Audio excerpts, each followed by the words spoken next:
Ah, la Sorbonne, temple du savoir. Et tiens, si on parlait un peu de politique sans être à Sciences Po.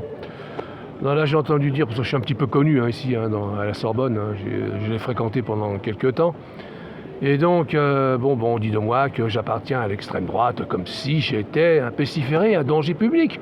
Tu vois, un gros nazi, tu vois, qui va faire marcher au pas de loi toutes ces légions contre les Noirs et les Arabes qui viennent nous envahir. Alors, bon, écoutez, arrêtez les bêtises, quoi. Vous savez,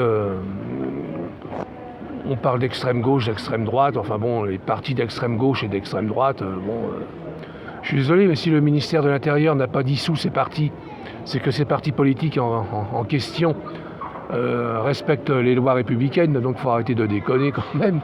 On est dans le temple du savoir, il faudrait que ce soit un petit peu enseigné, toutes ces choses-là.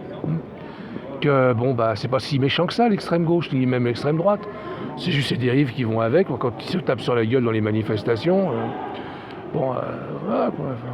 On peut discuter, non, hein? Bon, depuis le temps que je prône le dialogue entre l'extrême gauche et l'extrême droite, justement, où on partage quand même des valeurs un peu communes, n'est-ce pas, hein? Bon, quand on voit dans quel état est la France, moi je dis que ce sont les extrêmes qui vont sauver le pays, et non pas le contraire, parce que les modérés, quand on regarde Bayrou, vous avez vu le modéré Bayrou, là, ce qu'il a fait, tout le monde est descendu dans la rue, ou presque, avec lui, là.